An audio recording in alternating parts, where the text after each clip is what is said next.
کہ دنیا کا کوئی ایسا شخص نہیں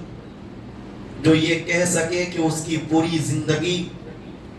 صرف اور صرف نعمتوں میں گزری ہے، اور کوئی شخص ایسا نہیں ہے جو کہہ سکتا ہے کہ اس کی پوری زندگی صرف مشقتوں میں گزری ہے۔ رب تعالی کا یہ نظام قدرت ہے، یہ نظام فطرت ہے کہ انسان پر کچھ لمحے ایسے ہوتے ہیں جس میں خدا کی نعمتیں اس پر برستی ہے، اور کچھ اوقات اور کچھ ساعتیں، کچھ گھڑیاں ایسی ہوتی ہے جس میں خدا کی طرف سے کچھ آزمائش، کچھ بلا، کچھ مصیبت، کچھ رنج و غم لاحق ہو جائے۔ اور میرے آقا نبی اکرم صلی اللہ علیہ وسلم ارشاد فرماتے ہیں کہ لا یزال البلاء بالمؤمن والمؤمنۃ حتی یلقى اللہ تعالی وما علیہ خطیئۃ، کہ ایمان والا بندہ اور ایمان والی بندی کے ساتھ اللہ کی طرف سے آزمائش لگاتار رہتی ہے، یہاں تک کہ وہ اس دار فانی سے دار بقا کی طرف چلا جاتا ہے، اور خدا قادر و قیوم سے، اللہ سبحانہ تعالی سے ملاقات کرتا ہے اس حالت میں کہ اس پر کوئی گناہ نہیں رہتا۔ یعنی کہ مومن بندہ اور مومن بندی جب خدا کی طرف سے کسی آزمائش میں گرفتار ہو، کسی مصیبت میں گرفتار ہو، اور اس مصیبت اور آزمائش میں وہ شکوہ نہ کرے، وہ غلہ نہ کرے، وہ خدا کی بارگاہ میں شکایت نہ کرے، بلکہ صبر سے کام لے، بلکہ وہ پروردگار عالم کی دی ہوئی مصیبت یا خدا کی طرف سے آئی ہوئی بلا پر وہ انتہائی زیادہ صبر کے ساتھ میں عمل پیرا رہے۔ میرے آقا ارشاد فرماتے ہیں کہ یہ صبر اس کے گناہوں کو کم کر دیتا ہے، مصیبتوں پر یہ صبر کرنا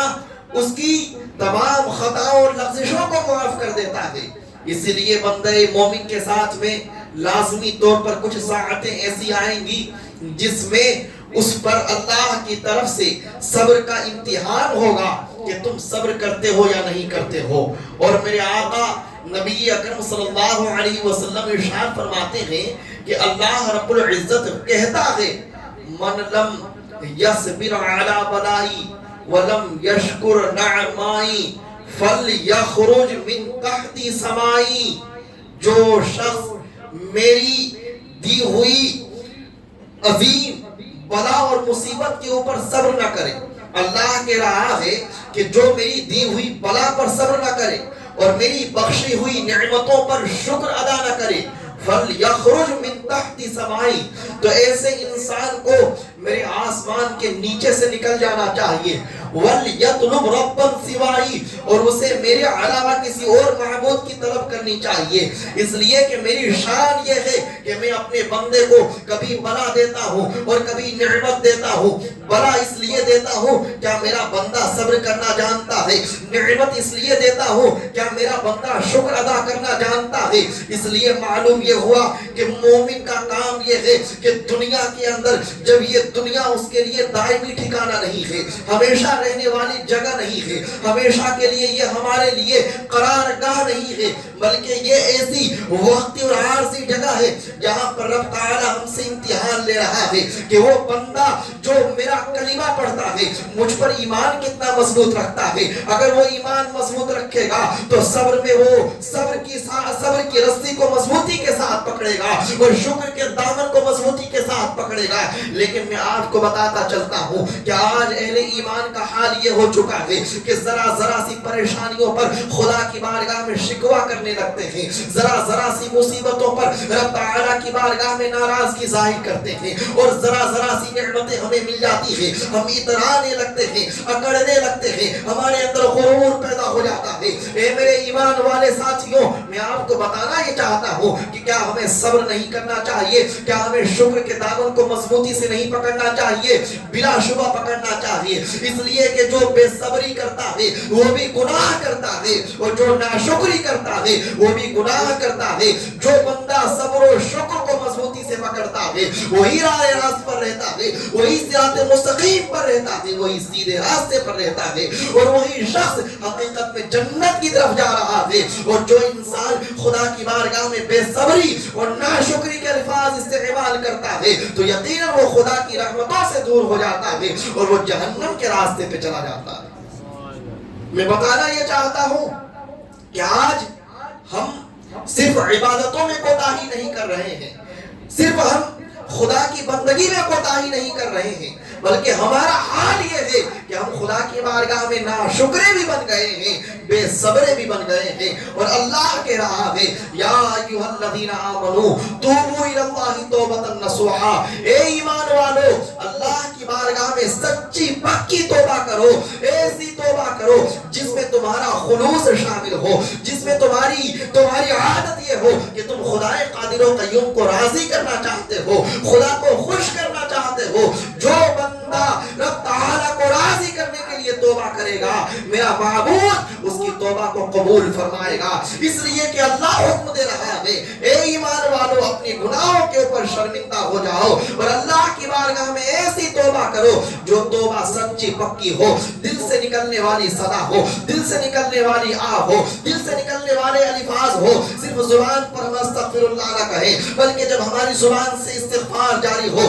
تو ہمارا دل بھی اس کو محسوس کرتا ہو۔ جب ہم خدا کی بارگاہ میں توبہ کر رہے ہو تو ہمارا قلب بھی ذکر کر رہا ہو اور ہمارے قلب کے اندر ایک ایسی سوزش اور ایک ایسی تپش پیدا ہو، ایک ایسی حرارت پیدا ہو کہ اس توبہ کے ذریعے سے ہمارے آنکھوں سے آنسو کے قطرات بہنے لگے، ہمارے آنکھوں سے رب تعالیٰ کی بارگاہ میں گریہ وزاری کے بہترین ساغر بہنے لگے۔ اے میرے عزیزو، جو بندہ اپنے قلب کو اور اپنے الفاظ کو ایک رکھتا ہے خدا کی بارگاہ میں اسی کی توبہ سچی اور پکی ہوتی ہے۔ آج ہمیں اللہ کی بارگاہ میں توبہ کرنے کی ضرورت ہے اور توبہ تو اتنی بڑی نعمت ہے کہ خدا کی قسم جب کوئی بندہ سچے دل سے رب کی بارگاہ میں توبہ کرتا ہے تو پروردگار عالم اس توبہ کی برکت سے، اس توبہ کے صدقے اور طفیل میں دنیا کی تمام پریشانیوں سے، تمام گناہوں سے، تمام لغزشوں سے، تمام خطاؤں سے اس کو محفوظ و ممنون فرما دیتا ہے۔ اس کو رب تعالیٰ اس قدر مبرہ کر دیتا ہے کہ جیسے کہ وہ انسان کوئی گناہ کیا ہی نہ ہو۔ اللہ کے نبی نے ارشاد فرمایا التائب من الذنب کمن لا ذنب لہ، جو بندہ مومن گناہ سے توبہ کرتا ہے وہ ایسا ہو جاتا ہے جیسے اس نے کبھی کوئی گناہ کیا ہی نہ ہو۔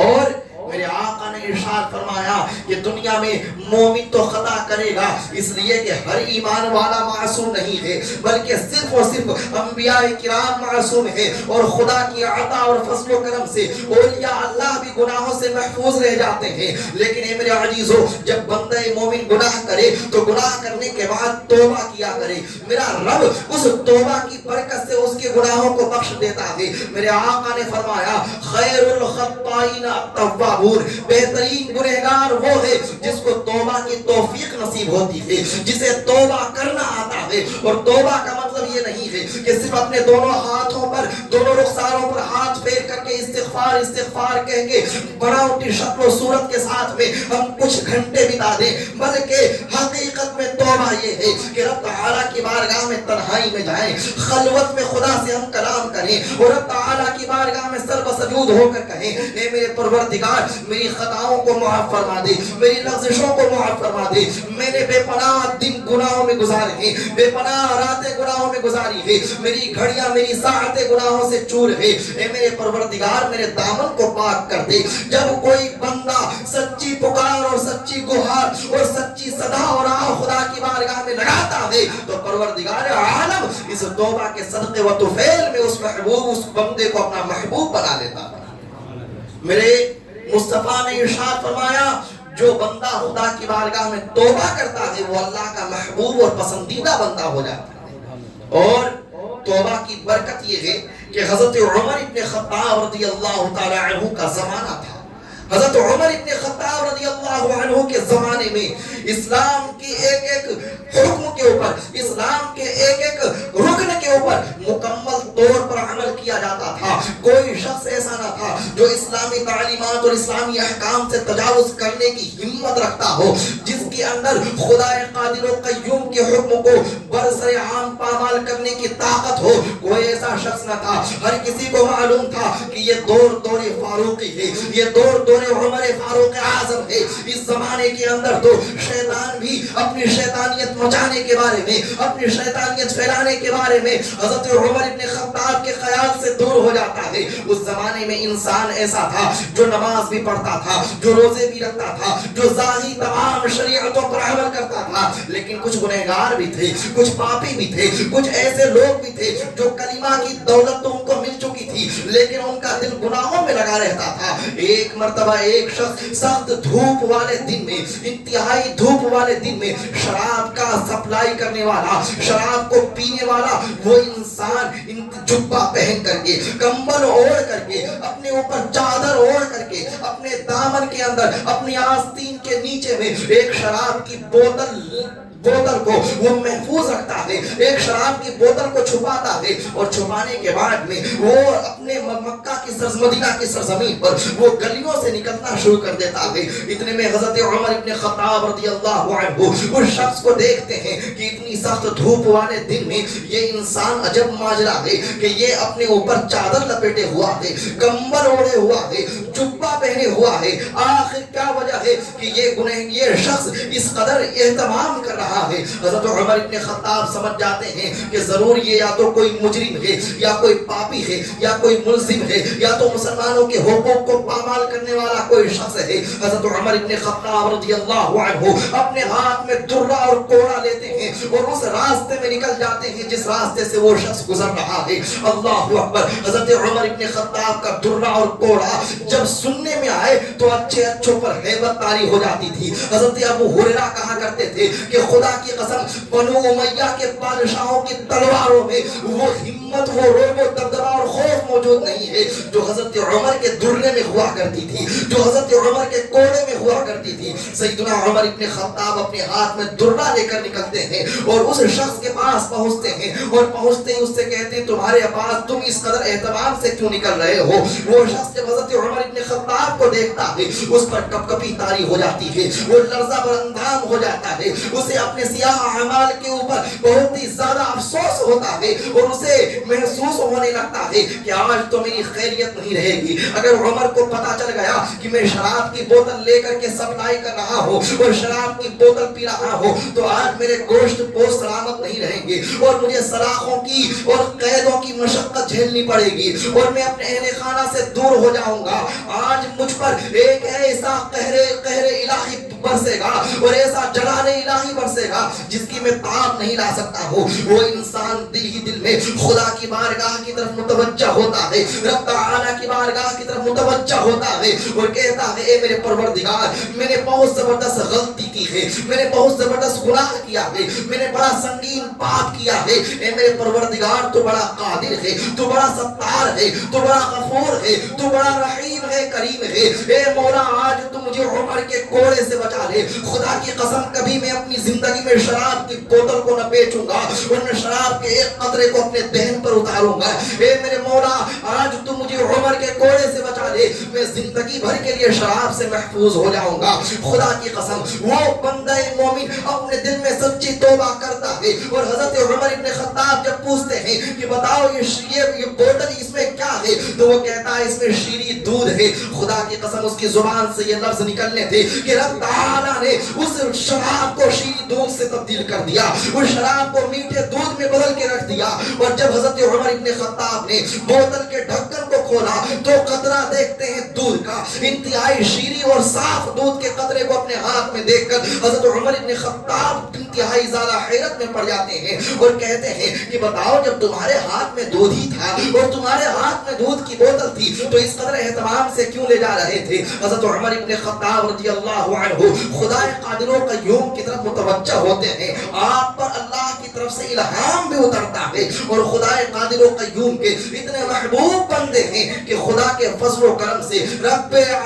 میرے مصطفیٰ کی عنایت سے حضرت عمر ابن خطاب خدا کی بارگاہ میں کلام کر لیتے ہیں اور سوچتے ہیں اے میرے پروردگار یہ بندہ آخر یہ میرے سامنے جو دودھ کی بوتل لے کر آیا ہے اس کی پوری حقیقت کیا ہے؟ تو اللہ کی طرف سے صدا آتی ہے اے عمر یہ یقیناً شراب کی بوتل لے جا رہا تھا اور یہ بڑا گنہگار تھا, لیکن ابھی جب سے تجھ اس نے تمہیں دیکھا ہے, اس نے مجھ سے سچی توبہ کی ہے, اور اس توبہ کی برکت سے میں نے عشق شراب کے بوتل کو دودھ کی بوتل میں بدل کے رکھ دیا ہے. رب تعالی جب اپنے بندے پر اس قدر فضل فرما رہا ہے اور اس کے گناہوں کی ستر پوشی کرتا ہے, تو حضرت عمر ابن خطاب سبحان اللہ سبحان اللہ سبحان اللہ کہتے ہوئے راستے سے گزر جاتے ہیں, اور وہ شرابی جو شراب کے نشے میں دھت تھا, جب وہ توبہ کرتا ہے تو اس کی توبہ سے یہ کرامت صادر ہوتی ہے کہ وہ شراب کی بوتل وہ دودھ کی بوتل میں بدل جاتی ہے. میں بتانا یہ چاہتا ہوں, آج بھی اگر کوئی بندہ مومن خدا کی بارگاہ میں سچی فریاد کرے گا,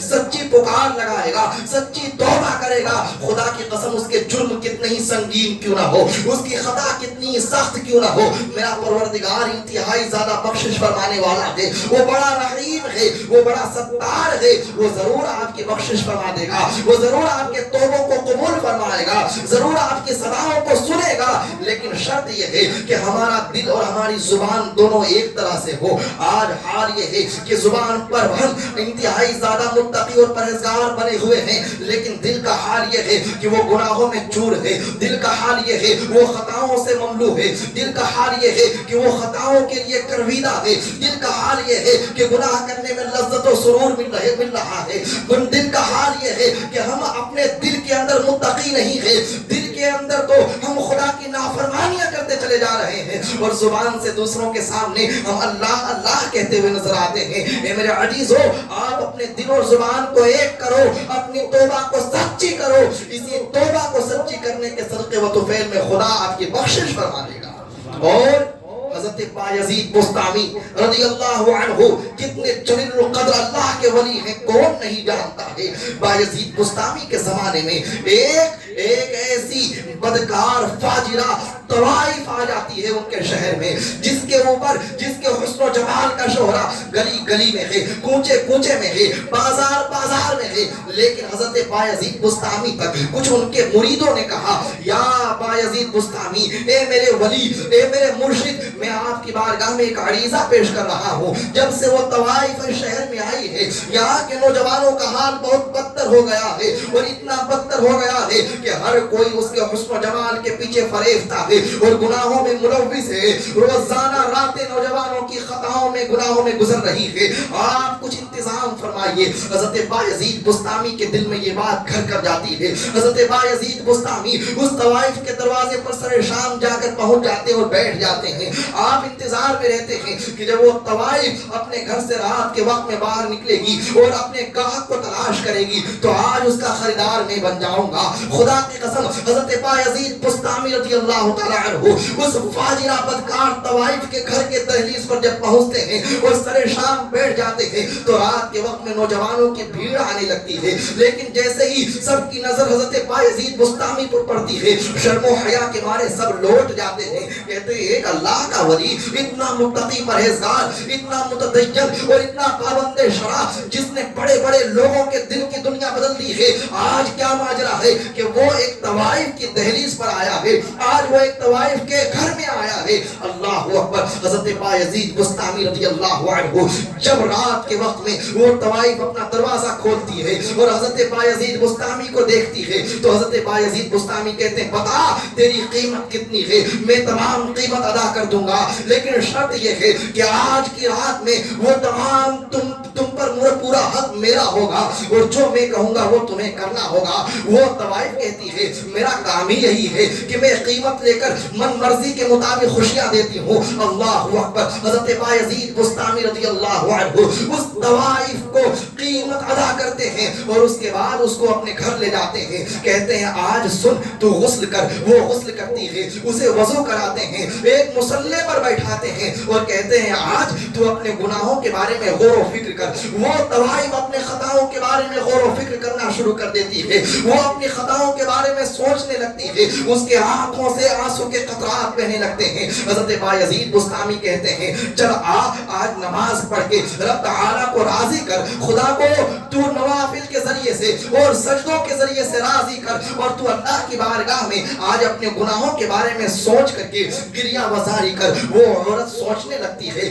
اپنے گناہوں کے بارے میں سوچ کر شرمندہ ہو جاتی ہے اور مصلے پر بیٹھ کر کے رات بھر عبادت کرتی ہے۔ حضرت بایزید بستامی کمرے کے کنارے میں بیٹھ کر عبادت میں مشغول ہے اور خدا کی بارگاہ میں روتے ہوئے کہہ رہے ہیں، اے میرے پروردگار، آج بایزید نے اپنی عزت داؤ پہ لگا دی ہے، آج بایزید نے اپنی شان و شوکت داؤ پہ لگا دی ہے، آج میں نے پوری عزت کو بیچ بازار میں نیلام کرنے کی کوشش کی ہے۔ اے میرے پروردگار، میرا کام یہ تھا کہ اس طوائف کو تیری دہلیز پر لا دوں، اب تیرا کام یہ ہے کہ اس طوائف کے دل کی دنیا کو تو بدل دے۔ خدا نے حضرت بایزید کی دعا قبول فرما لی اور اس طوائف پر رات بھر کی عبادت کے صدقے میں اور سچی توبہ کی برکت سے ایسا اثر طاری ہوتا ہے کہ وہ اپنے گناہوں سے توبہ کر لیتی ہے، اور جب وہ صبح میں نکلتی ہے تو اس کے چہرے پر عجب سی نورانیت تھی۔ کل کی انتہائی فاسقہ فاجرہ آج کی رابعہ بصریہ بن گئی تھی، اور جب وہ گناہوں سے توبہ کر کے اپنی دہلیز کی طرف لوٹتی ہے، وہ نوجوان اس سے پوچھتے ہیں کہ بتا آج کی قیمت کیا ہے، تو وہ کہتی ہے آج سے میں نے ہمیشہ ہمیشہ کے لیے بایزید کو اپنی جان سپرد کر دی ہے، اور ان کے ہاتھ پر میں نے خود کو بیچ دیا ہے، اب میں کسی اور کو اپنی قیمت نہیں لگا سکتی اور کسی اور کو نہیں بیچ سکتی ہوں۔ اور پوری زندگی کے لیے وہ فاجرہ توبہ کر کے اللہ کی ایک ولیہ بن جاتی ہے، ایک ولی کے صدقے و طفیل میں ایک عبادت گزار بندی بن جاتی ہے۔ اے میرے عزیزوں، میں بتانا یہ چاہتا ہوں آج مسلمانوں کا حال کیا ہے کہ توبہ نہیں کرنے کی توفیق ملتی ہے، سجدے کرنے کی توفیق نہیں ملتی ہے، نمازوں میں کوئی دلچسپی نہیں ہے، ہم عبادت سے دور ہوتے جا رہے ہیں، گناہوں کے قریب چلتے چلے جا رہے ہیں۔ کیا آج ہمیں توبہ نہیں کرنی چاہیے؟ کیا آج ہمیں خدا کے قہر و جلال سے بخشش نہیں مانگنی چاہیے؟ کیا آج ہمیں اپنی جانوں کی فکر نہیں کرنی چاہیے؟ خدا کی قسم، اللہ کے نبی صلی اللہ علیہ وسلم کا فضل و احسان ہے کہ اتنی گناہوں کے باوجود ہم پر خدا کا قہر و جلال نہیں اتر رہا ہے۔ اے میرے عزیزو، آؤ توبہ کرو، اپنے سجدوں کو اللہ کی بارگاہ میں سچی اور پکی مراد کے ساتھ جھکاؤ، اور اپنی پیشانی کو خدا کی بارگاہ میں دل سے جھکاؤ۔ خدا کی قسم، ان سجدوں سے آپ کی دنیا بدلے گی۔ اپنے زبان اور اپنے دل کو ایک صدا کے ساتھ میں خدا کی بارگاہ میں پکارنے کی کوشش کرو، پروردگار اس کی لذتیں عطا فرمائے گا۔ مالک و مولا ہم سب کو توفیق خیر سے نوازے اور گناہوں سے محفوظ و ممنون رکھے، اور انتہائی پروردگار عالم توبہ کی توفیق خیر سے ہمارے دل و دماغ کو معطر و مشکبار فرمائے۔ وما علینا الا البلاغ المبین۔ السلام علیکم ورحمۃ اللہ تعالی وبرکاتہ۔